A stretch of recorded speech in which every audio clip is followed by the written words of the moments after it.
Today I am going to talk about the 5 social norms that is socially acceptable but I refuse to participate in.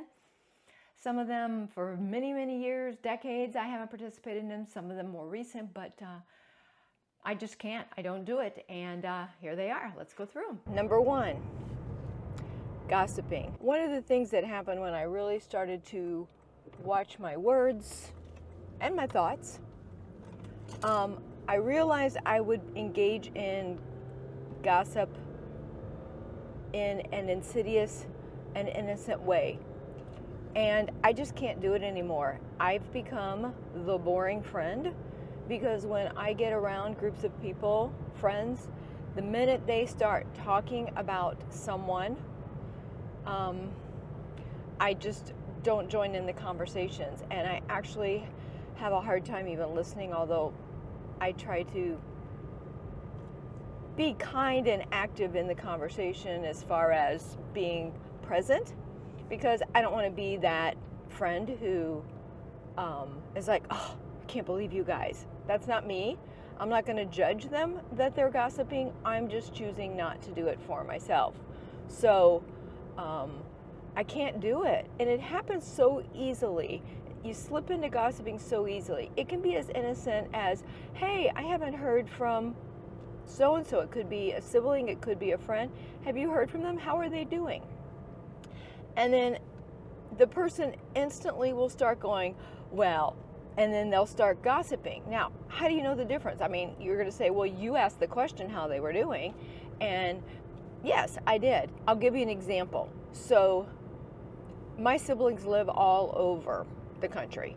And so that is often how I find out how one or the other is doing. When I'm talking to one, I'll say, oh, I haven't heard from this sibling in a while. Have you heard from them how they're doing? And, you know, usually if it's not gossip, this is how I respond.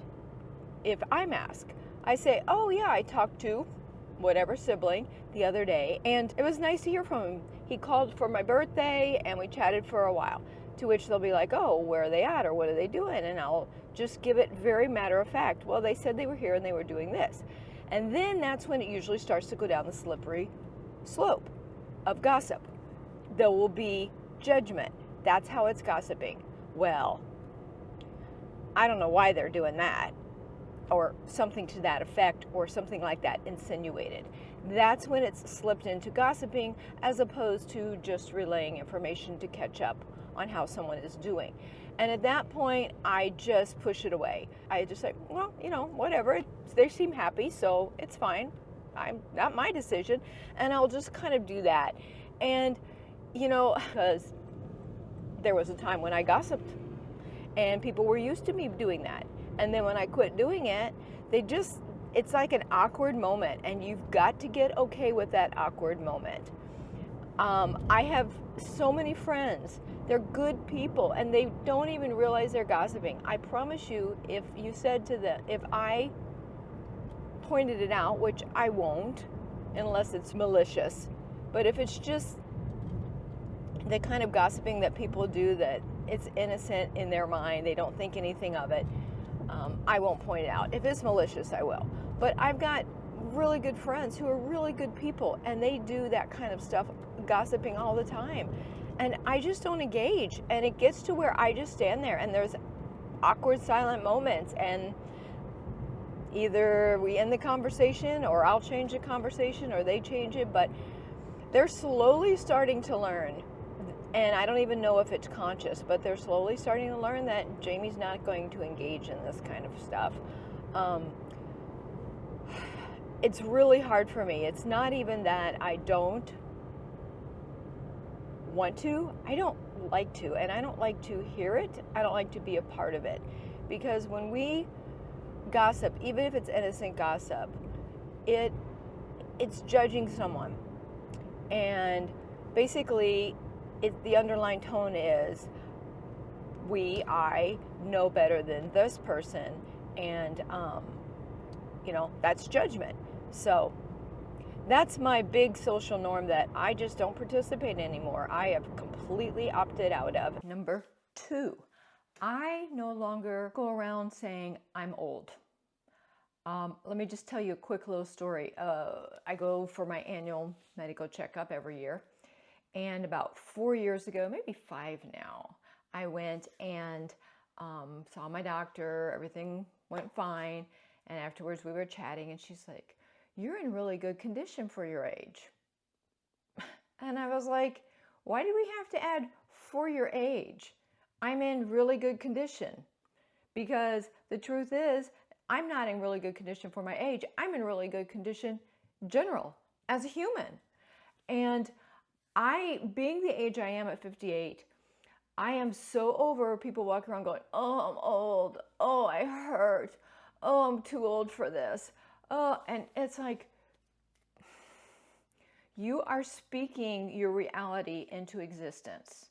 Your body, we now understand that our cells have little brains in that they're encoded. Like we have a brain, but every cell has a brain. Our heart has a brain now, we know. Our stomach has a brain, and all the cells that make up those things, and every cell in your body has a brain.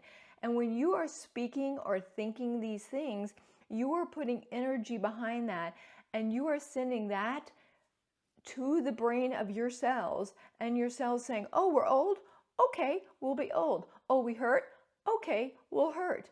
And guys, I'm not immune from the effects of aging, but I don't focus on it. I don't think about it. It's how I've healed my back and other things it's not that I'm in denial. It's that I just choose to say things differently, to speak things into existence differently. So, for example, I have no problem telling anyone my birth year, when I was born, my birth date.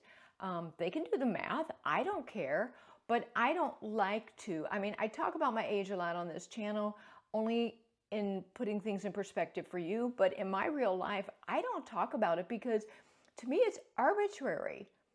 What is 58? I mean, it's just a number. It really has nothing to do with physically how I am, mentally how I am. It has nothing to do with that. But so many people that I know that are my age, and people I don't know, all I hear is, "Oh, I'm too old for this. Oh, I hurt. Oh, getting old sucks." And I don't talk like that. I talk like I did when I was 20, and I had decades ahead of me as far as I knew, and I didn't talk like that. And I just stopped talking like that now, and I just don't partake in it. It is a self-fulfilling prophecy when you speak like that. And I just refuse. Again, I'm probably a very boring person to be around nowadays because I'm just not going to go a lot of places most people want to commiserate and go. Number 3. This one I kind of talked about in another video, but I'll elaborate on a little bit here. I do not commiserate with other people about politics, about economics, about the state of the world. I do not mind having a dialogue that is constructive, but I absolutely will not engage if it's just bashing one political party, bashing one person, and I don't care which one it is. It makes no difference to me because that's not constructive. And it's kind of getting old, and it's kind of getting boring. It's like, really, do we have to sit around every time we get together and rehash the same arguments, the same topics? Like, can we move on to something like that's worth talking about and have real dialogues about things? And so I don't. Again, I'm a party killer, I guess, because I don't mind talking about things going on in the country or even politics to a degree, but it's so hard to have a conversation with someone without it just going downhill and turning into mudslinging. And it doesn't matter which political party I'm talking about. It doesn't matter who I'm talking to on which side. It's indifferent. And I'll tell you, the people I mostly can have conversations with this about are people just like me who are like, yeah, I just really don't want anything to do with any of it anymore. And it's because of this. And so that's the third social norm. I just don't sit around and talk about politics. I don't talk about the economic state. I don't talk about it unless someone has to have a constructive conversation about it. I don't want to just sit around and say how, you know, it's all negative. I don't want to sit around and talk about inflation and the interest rates in the bank. Yeah, it's all true. But does sitting around complaining about it accomplish anything other than put the people who are complaining about it into a negative state of mind, which then keeps them stuck where they are so that they cannot look for solutions and progress upon it and progress beyond it? I mean, let's be honest. The world is going to do what the world is going to do. People are going to do what people are going to do. Politicians are going to do what politicians are going to do. Nations are going to do what nations are going to do. Banks are going to do what banks are going to do. The Federal Reserve is going to do what it's going to do. At the end of the day, all I can control is me, what I think, what I say, and what I do. And I just don't find any benefit in sitting around complaining about these things. That's just me. Number 4, I kicked my financial advisor to the curb. Nice guy, wasn't doing a bad job, but I don't know what I was spending all that money paying him for. When my son was born, who's now 22, almost 20, well, he'll be 23 in a couple of weeks, I opened him up an investment account and I managed it until he was 21, and then he took it over and it did just fine because I don't play the stock market game. I just invest consistently every single month into target date index funds, and that's what they were doing. So I took the money and rolled it into Vanguard and other accounts, depending on the different investments I had, and set it up in target date funds, which is same thing it was in, and I now just take care of it myself and don't pay those fees and everything that I was paying before. And then there was a couple other things that were bothering me. Like, I felt like I was trying to be upsold. So the way they would do it is about once or twice a year, they're like, oh, we have to have these meetings to go over everything with you, whatever. Okay, the first few years I was like, okay, fine. Well, then I quickly realized that they would go over all these things and then they would say, well, what are your future plans? And I would talk about my husband and I's future plans, and then they would judge them. Well, you don't want to do that. Why don't I want to do that? It's my life. I can do whatever I want. So they were judging me, and then the last few times we had these meetings, it was this, oh, I'm gonna have this person on the call with me because we're training them. Okay, fine. And then as soon as I got done updating everything with my financial advisor, this other person who had never met before and just got brought in on this call, and I told was just listening for training, all of a sudden started asking me very, very personal questions. And I'm like, I don't know you. I'm not going to tell you all this information. And finally, and I think my financial advisor wasn't happy, but I just said, look, I'm not answering these questions because I'm very private with my money, and you only need to know what you need to know. And he didn't like that. And, so I've actually been, I had a discussion with my husband about a year ago. I'm like, we talked about all this and managing it ourselves. We were both on board, but I wanted to make sure I did it right. So I've drugged the process out. Unfortunately, it's almost done. I've had to move different phases of it, different things. I won't get into all of it, and not knowing exactly, or not having ever moved that kind of money, taking it from, companies that were managing it into doing it myself, I wanted to make sure I was doing everything right and step by step, and I didn't do it all in one fell swoop instead, in case I made a mistake. So, but I did. And it's like, maybe decades ago that was the way to go, but right now we have too much information. You have YouTube, you have Google, you can search anything you want. There are so many brokerage accounts, there's Vanguard, there's Schwab, there's tons of them that are excellent. They have fantastic track records. And the last thing was that I didn't have easy access to the information on my account. And I always felt like that was really weird. Like I had to jump through him and jump through hoops. And that was just red flags to me. Maybe it's normal, but I want to be able to log in and in 5 minutes know exactly what's going on with my accounts. And so for that reason, I have kicked my financial advisor to the curb, and we are self-managing all of our accounts now. Number 5, I do not sit around in social circles. I've never done this, and I've been married, 34 years? I do not sit around and complain about my spouse. I don't complain about my spouse to my family, my parents, best friends, no one, never have, never done it. I have always considered that I have my spouse's back and my spouse has my back. And I never complain about him. First, I'm not perfect. And that's kind of unrealistic for me to expect him to be perfect. I certainly haven't been perfect in this marriage. There's times it's hard to live with me, I guarantee it. So I've never done it. And I've always hated when I'm somewhere and people and women will start putting down their husband. Maybe it's true, but this kind of goes back to some of the other ones. You're speaking things into reality.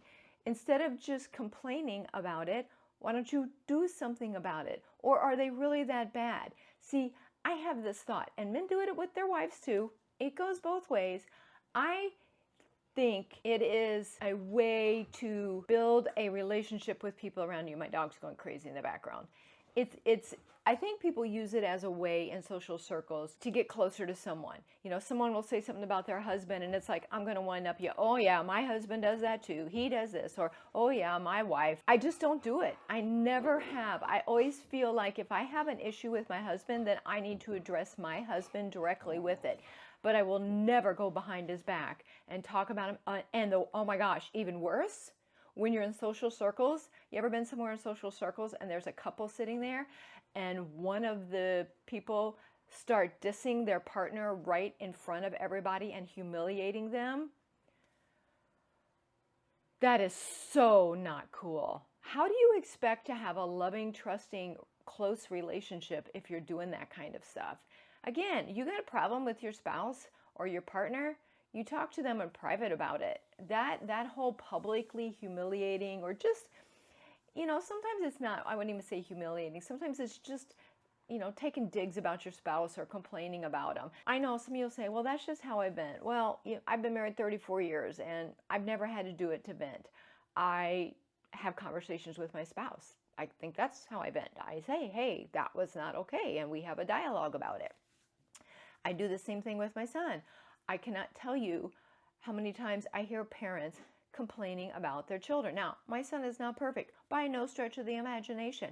And when I have issues with him, I have dialogues with him. But I don't go out complaining about him. And I'm not complaining about him because I'm trying to build him up this false picture of this great child I have that I raised.